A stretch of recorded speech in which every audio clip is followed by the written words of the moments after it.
Bonjour à tous et bienvenue dans un nouvel épisode de Mel au pays. Vous le voyez, je suis en tenue de sport et ce n'est pas pour rien. Aujourd'hui, je vais courir, mais pas avec n'importe qui. Et avant de vous présenter avec des objectifs, je vous la montre tout de suite. Viens, Jemima. Ça va? Coucou Mélissa, tu vas bien? Ça va et toi? Ça va.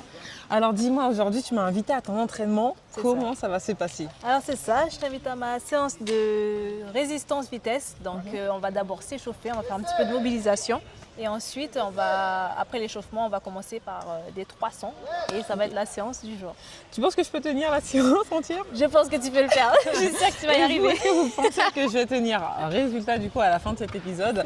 Eh bien écoute Mima, je te suis, on commence par quoi? Let's go, là on va faire de la mob. Donc, qu'est-ce que c'est exactement? La mob, c'est pour les articulations, pour un petit peu débloquer les muscles. Ah ok, d'accord. Pour commencer bien la séance. Du coup, on peut commencer par faire des petits tours comme ça de bassin. Okay. Moi, généralement, j'en fais 10 d'un côté, 10 de l'autre. Ah oui, tu y vas, hein? C'est ça, bah oui, il faut faire sérieusement des gros tours comme ça. Ensuite, tu changes de sens. Ok. Et dis-moi, pendant qu'on fait justement ces mobs, moi, j'aimerais savoir, depuis quand tu cours? Alors moi, ça va faire maintenant, depuis que j'ai 10 ans, maintenant j'en ai 24, ça fait 14 ans que je fais de l'athlé. Qu'est-ce qui t'a donné envie de débuter, de commencer l'athlé? Bah, je dirais que c'est inné. Depuis la maternelle, j'aime faire la course avec mes potes. J'aimais bien faire des défis avec les garçons, je les battais. Du coup, au bout d'un moment, je me suis dit, bon, peut-être que c'est ce que je dois faire. Et du coup, mes parents ils m'ont inscrit à l'athlé. C'est comme ça que ça a commencé. Waouh! Du coup, dis-moi, à quel moment... Alors, montre-moi d'abord l'exercice. Alors là, c'est un exercice de bassin. Okay. Comme ça ouvre le bassin. Super. À quel moment de tes 10 ans à maintenant, tu t'es dit j'ai envie de faire de l'athlétisme de manière professionnelle? Bon, je dirais que c'est à partir de mes 14-15 ans, quand j'étais cadette. J'ai commencé à faire des compétitions un petit peu au niveau international. Ça travaille, hein? Tu vois par la grimace? Oui. J'ai commencé à faire un peu les compétitions au niveau international, type Carifta Games. C'est une compétition qui regroupe toute la Caraïbe. Et vraiment, il y a des gens qui courent très vite là. Et j'ai remarqué que je me plaçais assez bien dans ces compétitions-là. On va faire le papillon maintenant. Et donc, avec ma coach Katia, on a dit, bon, on va continuer à bosser parce que ça avance bien.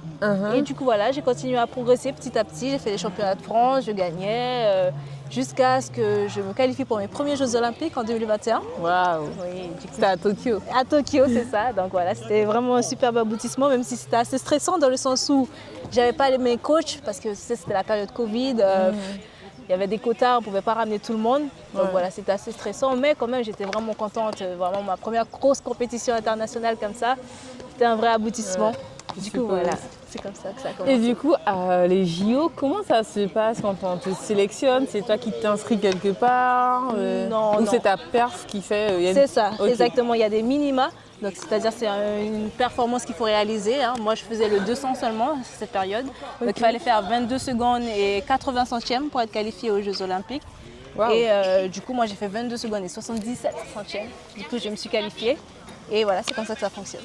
Il me semble aussi, en parlant de performance, que tu as dépassé la performance de ta coach Katia. C'est ça, oui. J'ai battu son record. Du coup, j'ai le record de Guyane sur 200 mètres en ce moment.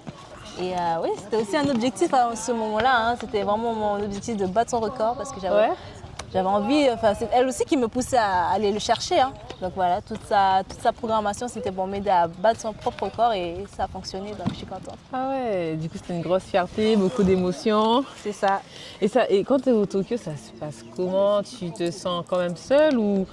Là, je suppose sans les coachs, ça devait être... Oui, c'est ça. Je me sentais un peu seule dans le sens où j'ai toujours été un peu maternée par Katia. Vraiment, elle a toujours été à mes côtés. Et c'est vrai que ne pas la voir à ce moment-là, c'était difficile. Mais on a vraiment beaucoup communiqué par téléphone. Là, je fais un petit peu les quadrilles. On a beaucoup communiqué par téléphone. Vous voyez comment elle se met à parler de quoi avec que je réussisse à faire ça. Non, mais ça, c'est trop bien pour les quadrilles. Faut le faire. Eh ben, on va tester. Alors, je t'ai vu, t'as mis ta jambe. Ouais. Et puis tu te baisses. En arrière, comme ça, c'est ça. Ah, et ça tire tellement sur la jambe. Ouais. On fait pas trop longtemps les étirements statiques comme ça, juste quelques secondes et on change. Et du coup, là aussi, donc, après tes JO de Tokyo, Quel était après ça le parcours, les compétitions après que tu as pu faire? Après ça, j'ai pu participer à plusieurs championnats d'Europe. Fait les championnats de France, bien sûr. J'ai gagné mes premiers championnats de France élite en 2024. Donc sur 100 et 200, j'ai fait championnat de France élite. Et ensuite, je me suis qualifiée pour mes deuxièmes JO, du coup, à Paris cette fois. Oui, ça par contre, c'était sympa. c'est récent. Là, C'est clair. là, vous ne pouvez pas dire que vous n'étiez pas là et que vous n'avez pas suivi ces JO-là. C'était il y a dernièrement. Exactement. Et là, du coup, il n'y a pas de Covid. C'était incroyable. C'était en France. Vraiment. Parce qu'à Tokyo, est-ce qu'il y a aussi cette barrière de la langue ou pas? Oui, c'est vrai que les Japonais parlent même pas anglais, quoi. Même si tu essayes de. C'est chaud. Donc c'était vraiment compliqué. Mais c'est vrai que là, c'est chez toi, quoi. Enfin, Paris, c'est pas Cayenne, mais quand même. C'est la France. Voilà. On parle français, on se comprend au moins. Exactement. Du coup, c'était génial. Et puis le public, il était en furie, quoi. À chaque fois qu'il y avait des Français qui venaient sur le stade, c'était dingue. On sentait vraiment le soutien, en fait. Du coup, c'était vraiment génial. C'était une expérience vraiment à vivre et je suis vraiment contente d'avoir pu le faire. Et on se dit souvent justement que les Jeux Olympiques, les Jeux, c'est un aboutissement en tant que sportif. Toi, tu le vis comment? Comme un commencement, comme un aboutissement? Explique-nous. Oui, vraiment, c'est le Graal de chaque sportif. C'est l'objectif de tout le monde, de tous les sportifs de haut niveau, de participer aux JO. Donc, une fois qu'on l'a fait, on se dit, bon, voilà. Mais il y a toujours un petit peu plus à aller chercher. Et moi, par exemple, je l'ai fait, mais je n'ai pas encore eu de médaille. Donc, vraiment, le prochain objectif, c'est d'avoir une médaille. Okay. Et puis ensuite, ce sera toujours d'aller plus loin. Et quand on a pu se qualifier à des JO la première fois, il y a encore des minima, c'est ça? Minima pour pouvoir aller en JO, c'est automatique? Non, oui. À chaque fois, il faut se requalifier. C'est vraiment un travail, du coup, chaque année, de pouvoir garder la forme, aller plus loin. Exactement. Du coup, c'est l'Olympiade, elle dure 4 ans. Donc, pendant 4 ans, on s'entraîne pour réaliser un minima et il faut le faire l'année. Et si tu n'es pas en forme l'année, tu loupes, c'est tout. Du coup, voilà, c'est quand même. Et le minima, il augmente par rapport à la catégorie? Souvent, il augmente, ouais. Souvent, il augmente parce que tu sais aussi, les gens, ils s'améliorent et les capacités d'entraînement, les techniques d'entraînement, les chaussures. Il y a des carbones maintenant, tu sais. Donc, tout le monde va plus vite au fur et à mesure des années. Et du coup, naturellement, ils augmentent les minima aussi. Donc, voilà. Ok. Alors là, c'est quoi la prochaine étape de l'entraînement? Là, maintenant, on va faire les tours. Les tours de footing. Du coup, là, on court. C'est ça. Mais là, on court doucement parce qu'on s'échauffe. C'est ça, exactement. Et on fait monter le cardio un peu. Moi, j'ai un peu triché. Car du coup, il y avait 3 tours. Et je l'ai prise au dernier tour. Alors, ça va? C'est pas grave. Le travail qui reste tout à l'heure là, ça va faire l'affaire. Ce n'est que l'échauffement et ça pique déjà. Et vous, est-ce que vous courez chez vous?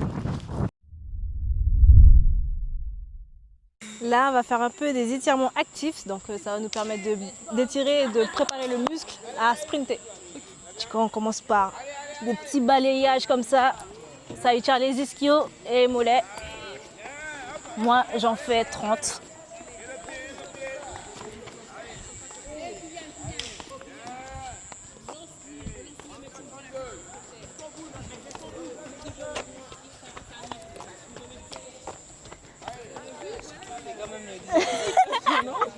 Là, c'est rien encore, c'est vraiment l'échauffement.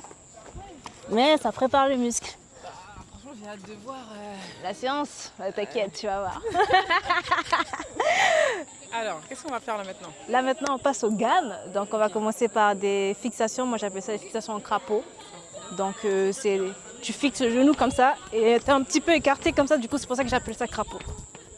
Donc, voilà, on fait ça sur 30-40 mètres. Ok, bon, allez. Let's go. C'est parti. Allez, tac, tac, tac. Et puis tu utilises bien tes bras, comme ça. Ouais. Oh, tu t'en sors pas mal, hein.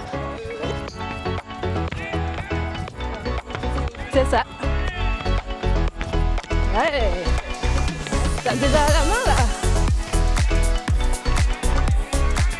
On y est presque. La ligne rouge. Ça y est.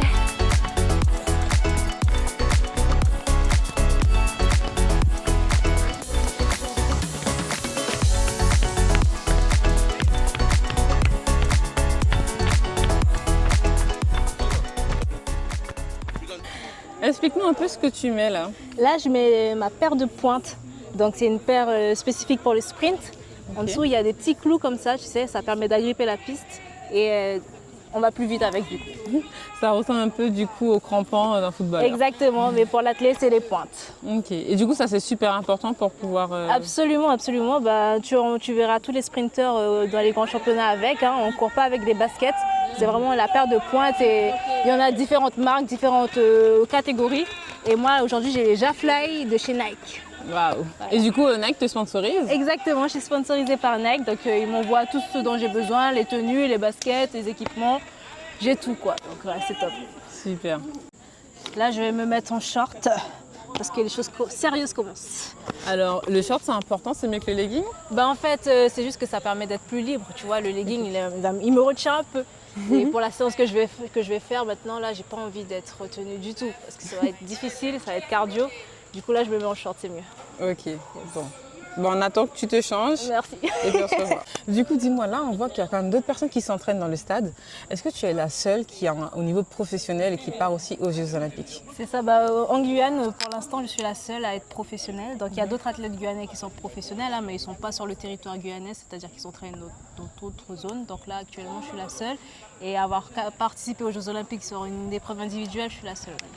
Mais ça te fait quoi justement de te dire que toi, tu as pris ce choix, enfin tu as fait ce choix du moins, de rester en Guyane, tu aurais pu aller habiter en métropole. Est-ce que tu as eu des propositions d'ailleurs pour t'entraîner ailleurs, dans d'autres villes? Oui, bien sûr, hein, j'ai eu des propositions, mais dans le sens où ça a toujours bien marché ici. Et, en tout cas, quand j'étais dans les catégories jeunes, je ne voyais pas l'intérêt de partir puisque bah, je venais de commencer ma carrière et surtout que j'avais pas envie d'être dépaysée tout de suite, quoi. Donc j'ai vraiment profité de ma jeunesse, de profiter de mes proches, de mes coachs qui sont très bons.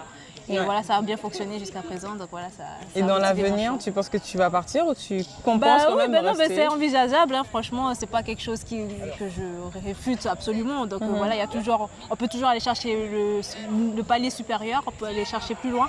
Donc bien sûr, c'est toujours dans un coin de ma tête d'aller voir ce qu'il y a ailleurs.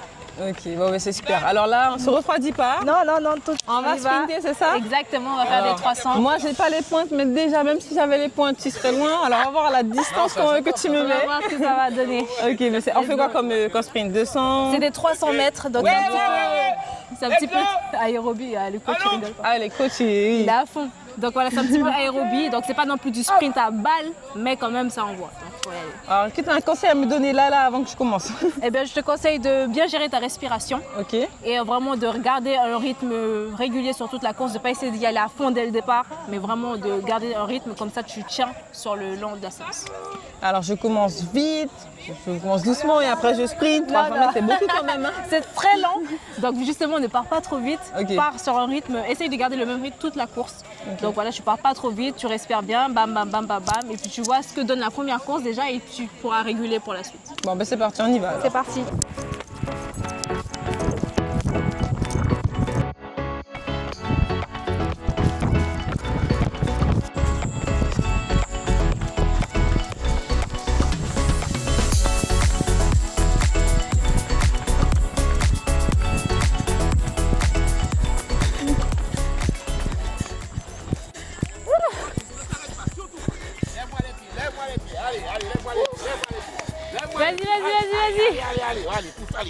Allez, continue, ne t'arrête pas. Wow. Voilà. Allez. Impossible, je refais. C'est super, Mélissa, t'as vu, tout le monde t'a encouragé. Oh bah parce que j'étais nulle. N'importe quoi. Allez, il nous en reste encore 7. C'est parti. Je vais pas mourir là, Julie. Elle vient de me dire qu'il en reste 7. C'est ça. Let's go. T'es en forme là, ça se voit. Let's go, on y va. Je crois que c'est bien une des rares fois dans Télépays que je vais déclarer. Mais non, Mélissa, on vient de commencer là. C'est parti. Mais mon cœur il bat dans mes pieds. J'en peux plus. C'est pas facile comme séance, c'est vrai que t'es venue pour le plus dur de la semaine. Et quand t'as fini les 7, il y a encore? Non, après c'est fini quand même.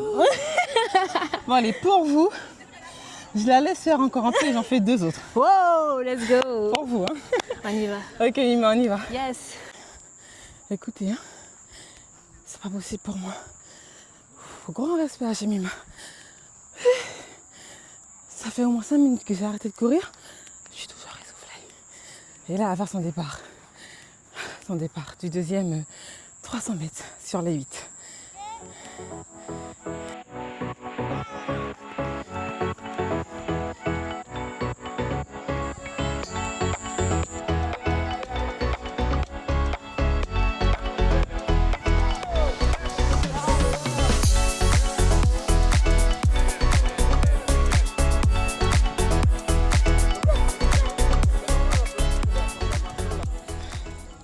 Comment ça se passe là du coup? Bah, ça se passe bien.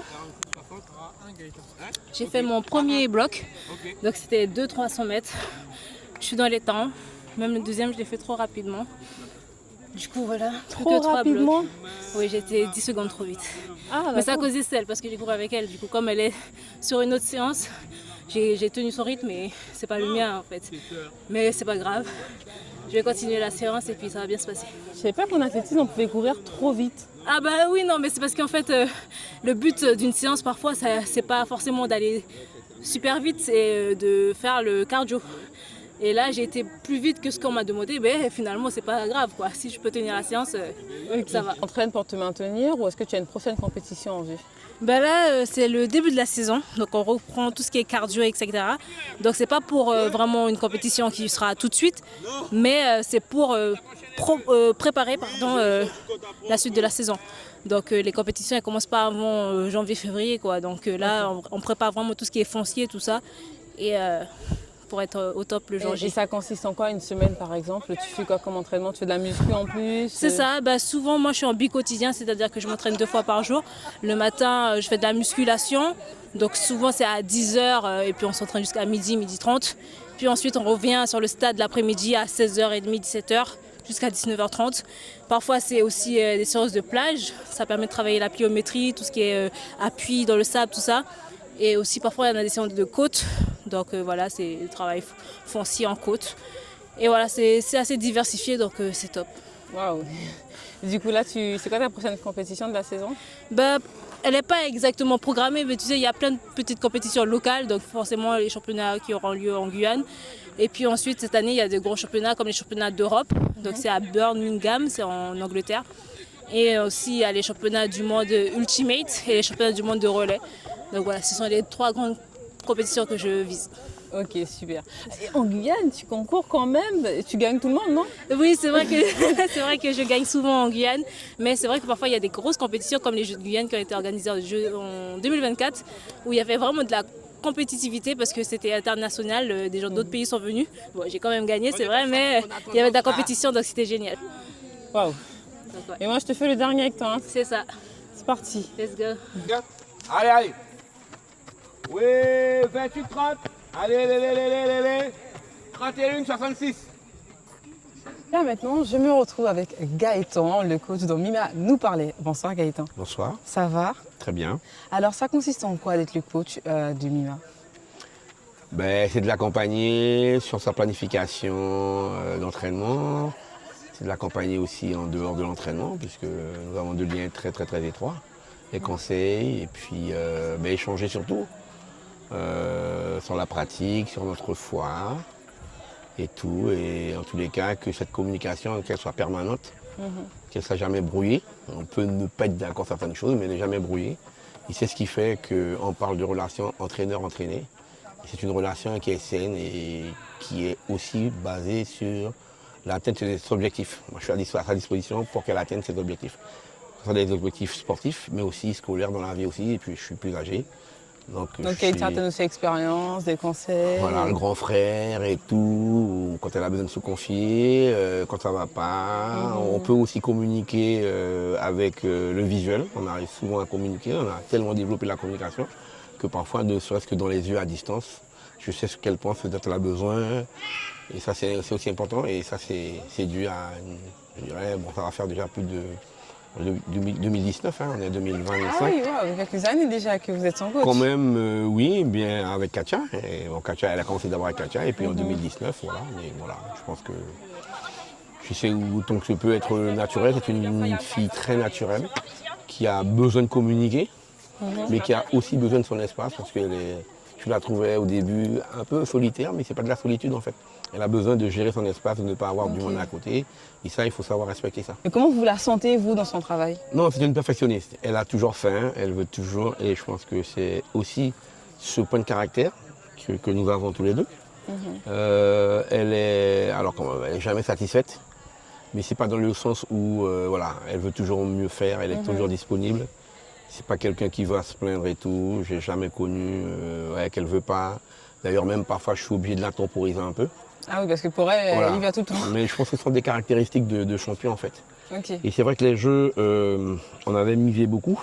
J'ai pas été déçu, tout simplement parce qu'il y a une circonstance et il faut compter avec ça. C'est, on va dire, le corps est ainsi fait en fait. Quand on sollicite beaucoup le corps, mais parfois, il peut ne pas être au moment. Mais voilà, on avait tout préparé pour que ça arrive. Ce n'est pas seulement elle, mais je sais que l'objectif quand c'est fixé d'avoir une médaille olympique, on l'aura de toute manière, avec la foi. On l'aura parce que c'est une fille qui travaille. On a pris des options, on a tout fait, mesuré, on a échangé et on continue à échanger avec les meilleurs.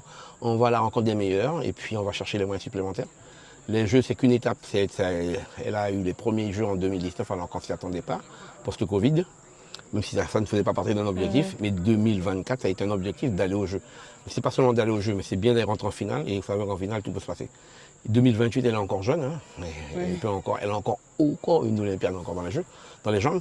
Et je pense que voilà, elle sait ce qu'elle veut, elle travaille pour et voilà. Je pense que rien ne l'arrêtera en tous les cas. Moi, je ferai tout pour qu'elle atteigne cet objectif de médaille olympique. C'est bien la médaille olympique, c'est pas participer aux Jeux Olympiques. Elle a connu la participation déjà. Oui.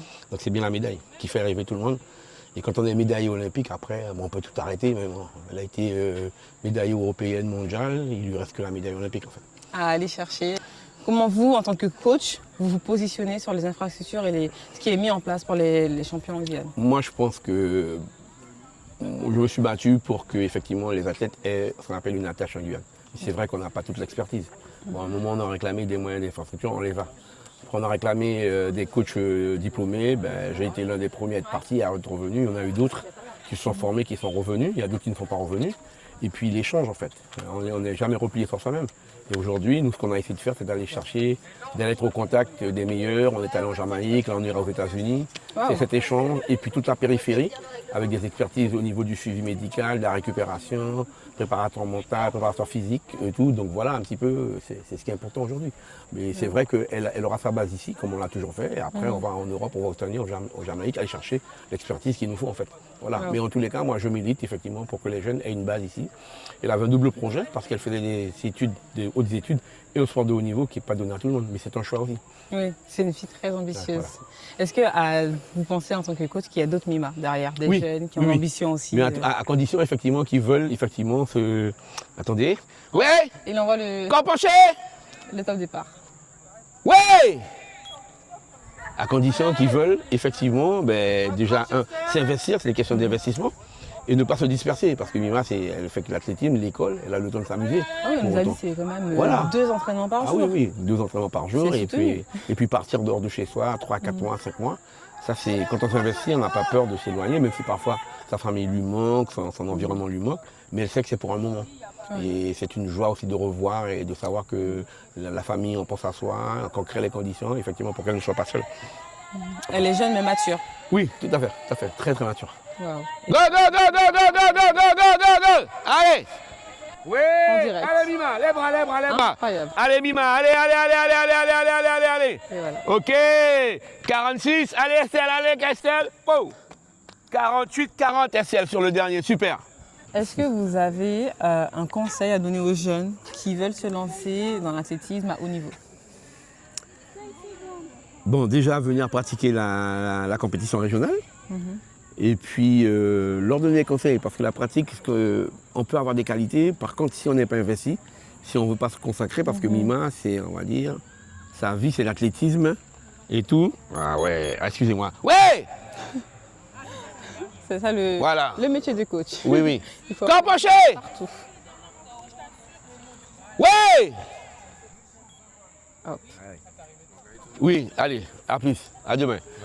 Oui, donc je disais effectivement, vouloir se consacrer au sport de haut niveau, c'est pas seulement le dire, c'est aussi, on va dire, se priver de sa vie de jeune, hein, ne pas être comme tous les jeunes, s'entraîner 2 fois par jour, récupérer, dormir et aller à l'école. Il y a peut-être beaucoup de jeunes, s'ils ne se sont pas investis, s'ils ne sont pas sûrs de leur projet, ça serait difficile, il faut les faire rêver, mais en leur disant qu'il y a une part d'investissement. Oui, 30-65. Lélé, 33-00. Leur dire qu'il y a une part d'investissement et d'investissement. Quand je parle d'investissement, je ne veux pas parler de sacrifice. Parce que si on n'aime pas ce qu'on fait, le sacrifice devient un poids. Et en ces termes, Mima, l'investissement n'est pas un poids. Elle sait qu'au bout, il y a des résultats. Et c'est ce qui s'est passé depuis son jeune âge. Parce qu'elle fait de la pratique du haut niveau depuis l'âge de, on va dire, 17 ans.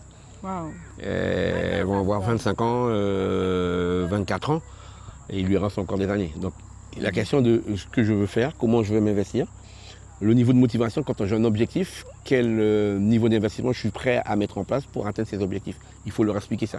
Et c'est pour ça que régulièrement, quand j'ai l'occasion d'intervenir dans les écoles, puisqu'on me demande d'intervenir, on leur explique ça. Mais ce n'est pas seulement pour le sport, c'est aussi pour les études. Donc, quand on veut faire des études, on ne peut pas non plus tous les soirs aller siroter, parce qu'il faut, de temps en temps on va siroter, mais ça ne va pas devenir, je dirais, voilà.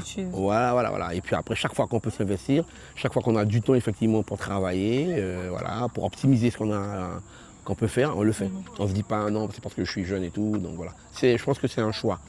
C'est un choix, le sport de haut niveau. Alors on peut avoir j'ai eu des athlètes qui avaient pas mal de qualité, ils n'ont jamais voulu être au haut niveau, donc ils ont fait une partie. Ils ont été champions de France, ils se sont contentés de gagner quelques médailles au championnat de France, d'être appelés en équipe de France, mais ils n'ont jamais pu s'investir pour aller au-delà. Et c'est ce qui fait la différence entre, on va dire, les vrais compétiteurs et puis les athlètes qui ont des qualités qui vont pour les compétitions. En fait. Après, il y a un travail qui est fait, l'environnement aussi. Parce que je pense que Mima est quand même dans un environnement. Tous les athlètes qui ont pratiqué au haut niveau, je pense qu'il y a eu l'environnement familial qui les a poussés, qui les a accompagnés. Parce que parfois, on peut aussi avoir un projet, mais si on a un environnement qui ne vous incite pas, parfois c'est un petit peu difficile. Il y a des gens qui ont peut-être besoin plus d'un coup de pouce, de 2 coups de pouce, 3 coups de pouce. Pour réussir, il ne faut pas les lâcher. À la moindre difficulté, dire ils ne veulent pas. Moi j'ai connu ça.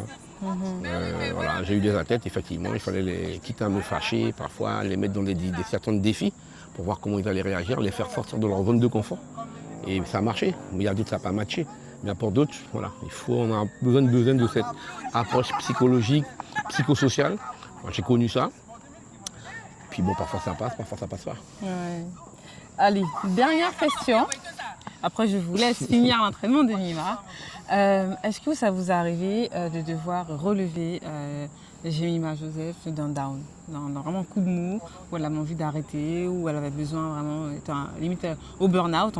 On a entendu déjà des sportifs parler du burn-out. Est-ce que c'est déjà arrivé à Jemima? Non, j'ai pas eu le sentiment, sauf l'année dernière, après la blessure. Parce que nous étions vraiment, et même moi, même si on dit que le coach ne doit pas montrer ces moments de doute, mais quand on est dans la vérité, il faut qu'elle sache que je suis dans le doute. Et je pense que l'année dernière, en fait cette saison qui s'est passée là, où on avait de gros objectifs, où tout était bien, je pense que les planètes étaient alignées, il y a eu cette blessure.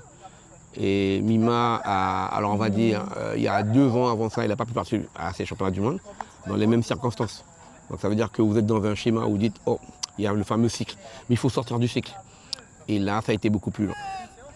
Et là, on a pris des décisions, même si parfois elle me laisse prendre des décisions.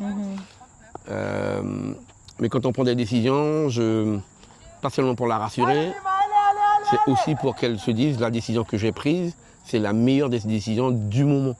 Et après, nous, on fait le point. Donc ça a été continuel et voilà. Je pense que ça a été un peu dur et hésitante. Mais bon, après, elle m'a remercié d'avoir pris des décisions. Même si parfois, elle n'y croyait pas trop. C'est ce qui fait que les relations aussi s'est amplifiées.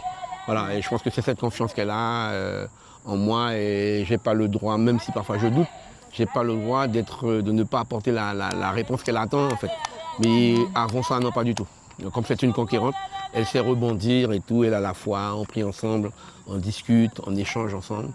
Et voilà, et bon, malheureusement quand je doute, elle peut ne pas voir, elle va voir que je doute. Et voilà, et même parfois elle m'a dit t'inquiète. Et parfois même c'est elle qui me rassure, t'inquiète, ça va se passer comme ça, voilà. Et je pense que c'est cette communication-là. Voilà.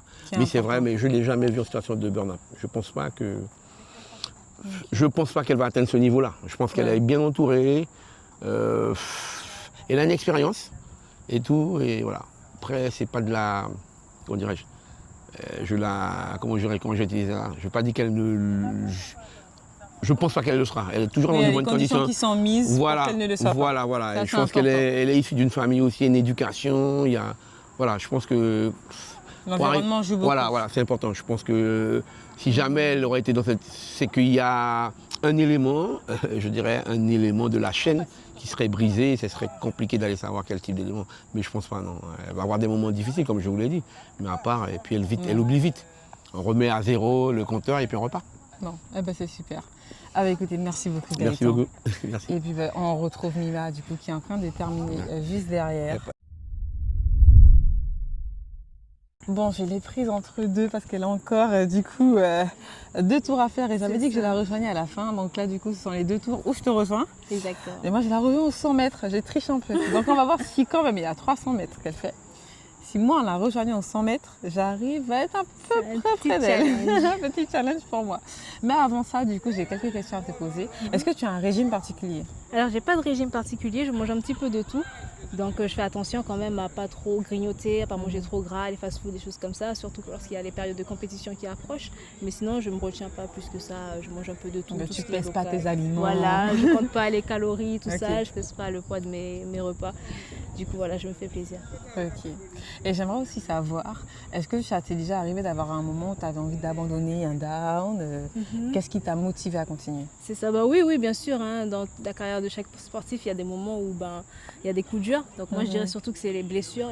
Par exemple, cette année, je me suis rompu le tendon du quadriceps. Ça fait mal. C'était super douloureux. Et Wow. dans des moments comme ça, franchement, si tu n'as pas quelque chose pour te tenir, c'est vraiment difficile de remonter la pente. Donc moi, en ce qui me concerne, c'est surtout ma foi en Christ. Moi, je suis chrétienne. Et vraiment, c'est quelque chose sur lequel je m'appuie parce que finalement, quand tu es blessé comme ça, tu te dis que c'est peut-être la fin, quoi. Et si t'as pas, oui, parce que c'était une grosse blessure. Franchement, c'était limite l'opération. Et vraiment, c'est grâce à Dieu que j'ai pas eu à le faire. Et du coup, voilà, c'est quelque chose sur lequel je m'appuie.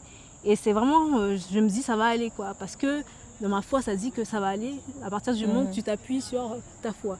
Donc finalement, c'est ce qui va vraiment aider à me relever et à continuer. Et Donc finalement, du coup, tu as dû faire aussi une pause. c'est ça, oui, c'était une grosse pause, surtout de la rééducation, c'était long, c'était difficile parce que c'est un petit peu une course contre la montre. Ah oui. Parce qu'il y avait les championnats du monde à la fin de l'année et j'étais blessée complètement. Je me disais, mais je ne vais jamais être là à temps.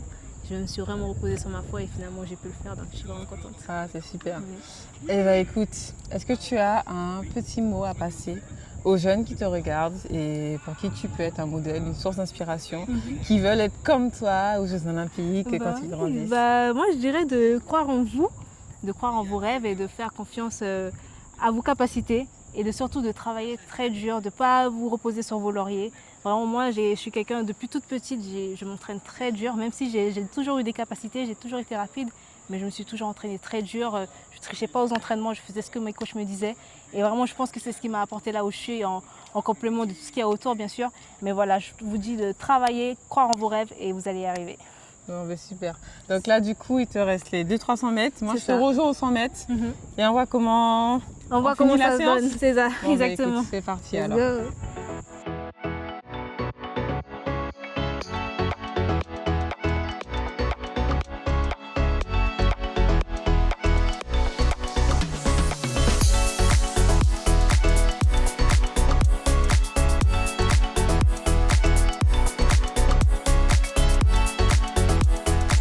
Le combien?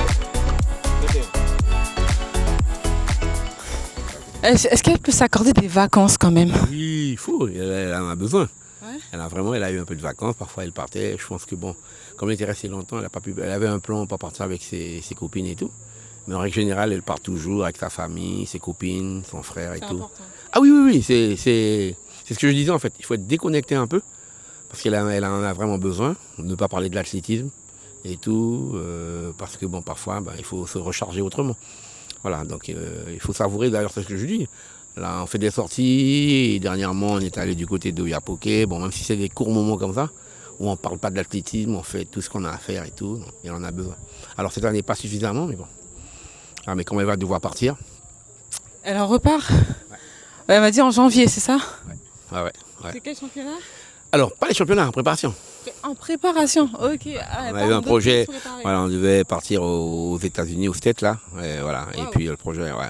Et vous restez sans coach même dans d'autres pays? Alors, de toute manière, il y aura un autre coach, on va travailler, on a déjà échangé un peu. Donc, sa base est en Guyane. Okay. C'est vrai qu'avec le coach, on a déjà discuté un petit peu sur la philosophie d'entraînement. Nous avons un peu échangé. On a un petit peu les mêmes. Elle va se retrouver dans un groupe avec des champions du monde, des champions olympiques. Ouais, parce que je pense qu'à un moment, quand on a atteint un niveau, il faut travailler dans des groupes où effectivement ça va très très très vite. C'est une autre mentalité, c'est du professionnalisme et puis on challenge tout le temps. Il faut tout le temps challenger pour ne pas rester dans sa zone de confort. Et je pense qu'elle en a besoin. Elle a fait quand même un exploit d'être ici et ne pas forcément s'entraîner avec des filles de son niveau. Et c'est pour ça que nous faisions des stages à l'extérieur. Et comme j'ai expliqué, en fait, il faut aller chercher les meilleurs, il faut aller se comparer, pas seulement en compétition, mais à l'entraînement aussi, c'est important. Okay. Alors là, il lui reste du coup... Une dernière course, Waouh. négociée. Parce que sinon, il est resté un bloc. Il reste un bloc, oui, Wow. oui. Non, mais ça fait partie du jeu en fait. C'est aussi ça, faire monter en puissance. Mais du coup, c'est vraiment le mental qui travaille. Hein. C'est important, ouais. C'est important. Surtout sur une distance comme ça où ça serait bien de le faire à 2 ou à 3. Ok. Et c'est ce qui fait d'elle, je dirais, une compétitrice. C'est-à-dire qu'elle est capable De le faire toute seule. de le faire toute seule et de le faire aussi avec les autres. J'ai essayé de le faire avec elle. Ouais, c'est bien, c'est bien. J'ai senti mon cœur dans Non, les non, non. pieds. Alors, c'est peut-être minime, mais c'est important. Sur la dernière ligne droite, elle challenge avec... voilà, ça c'est important. La diversité des conditions. OK. C'est parti. Ouais. Voilà. Essaie de pas l'accélérer. Voilà, reste comme ça, utilise tes bras. Voilà. Allez, reste concentré. Bien. Allez. T'as pas encore fait la moitié. Allez. Go.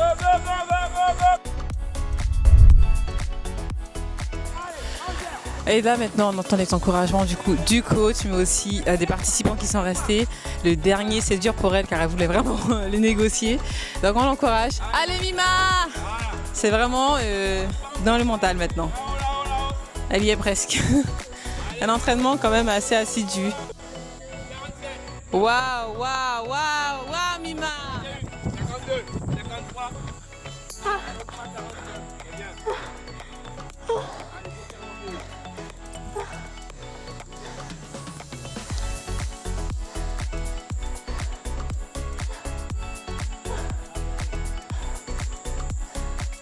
C'est une seule entraînement du coup? C'est la fin là. Franchement, enfin, terminé. Purée. Est-ce que tu as un modèle dans l'athlétisme de champion que tu vises? Bah, j'ai pas vraiment de modèle, mais après, bien sûr, moi, je m'inspire toujours des meilleurs. J'essaye de regarder un petit peu qui ressemble à ma morphologie, parce qu'il faut regarder qui se ressemble. Ouais. Et du coup, cette année, il y a, comment elle s'appelle, Melissa Jefferson, Ah oui. qui a la même morphologie que moi et qui a été super performante. Ouais. Du coup, c'est vrai que j'essaye de voir ce qu'elle fait, quoi. Là, je la surveille un peu, parce que l'objectif, c'est d'être la meilleure. Donc, j'essaye vraiment de m'inspirer des meilleurs pour pouvoir les dépasser un jour. Du coup, voilà, je dirais elle pour l'instant. Ouais, tu t'étais inspirée de Katia, tu l'as dépassée ça, aussi. exactement. C'est tout ce qu'on te souhaite. Est-ce que tu sens qu'en Guyane, les conditions sont mises pour te faire exceller? Est-ce que ça passe par exemple, des sponsorisations pour les billets d'avion pour t'emmener justement dans des camps de préparation? Ben, c'est vrai que ça commence à être de mieux en mieux. Moi, j'ai pu bénéficier de billets d'avion par Air Caraïbes, par exemple, l'année des Jeux. Ça m'a permis d'aller sur les différents stages et compétitions et c'était vraiment un point en moins. Aussi, je suis sponsorisée par Kia, c'est par Guyane Automobile, j'ai une voiture, donc vraiment j'ai eu le permis cette année, tout de suite j'ai eu la voiture. Wow. C'était vraiment super. Ce sont des poids de la vie en peu moins, quand on lève, vraiment, en et moins, c'est vraiment quelque chose qui peut permettre de me concentrer sur ma carrière sportive. Okay. Et vraiment aussi, j'ai la CTG qui m'accompagne en général. Après, je sais sûr qu'il y a toujours mieux qui peut être fait parce que par exemple, la piste elle n'est pas super en bon état. Il y a des bosses, je pense que tu as pu voir. Voilà, c'est assez dangereux quand même. On n'a pas de salle, donc pendant la saison des pluies, on n'est pas abrité. Donc voilà, c'est des choses qui peuvent être ajoutées et qui vont permettre bien sûr un meilleur accès au sport de haut niveau. Et voilà, on peut toujours s'améliorer, mais je suis vraiment contente de tous les progrès qu'on a fait jusqu'à présent. Est-ce que là tu penses, parce que tu m'as dit que tu étais la seule en Guyane à partir aux Jeux, à partir à l'international, est-ce que tu penses que bientôt, dans quelques années, on peut espérer sur un jeune Guyanais ou une jeune Guyanaise de partir avec toi? Mais bien sûr, tout à fait. Vous savez, quand quelqu'un éclore, tout de suite il y a une volée après. Donc j'espère vraiment que le fait que j'ai pu y aller à ces grands championnats, ça va permettre à la nouvelle génération de suivre. Et bien sûr, on peut voir toujours des petites pépites qui arrivent. Par exemple, il y a Jessica Ringuet, la fille de Katia, qui a été championne de France cette année passée. Donc voilà, ça montre que le niveau arrive. Et il y a Nandi, ma coéquipière d'entraînement, qui aussi arrive à grande vitesse. Et voilà, je pense qu'il y en a plein d'autres petites pépites qui arrivent par la suite. Tu dis coéquipière, donc c'est pas pour toi, c'est vraiment pas en compétition? Non, mais c'est ma coéquipière parce qu'elle est là tous les jours avec moi. Wow, ok, vous entraînez ensemble. On passe notre vie ensemble. Donc vraiment, c'est mon amie, c'est ma coéquipière. Et c'est sûr qu'en compétition, ça va être mon adversaire. Mais ça va plus être mon amie que mon adversaire parce qu'on se sert de notre lien pour être plus forte sur la piste. Et vraiment, je pense que c'est quelque chose qu'on a en plus. Cette année, on était au championnat de France ensemble. Waouh. Et vraiment, c'était vraiment une force, je dirais.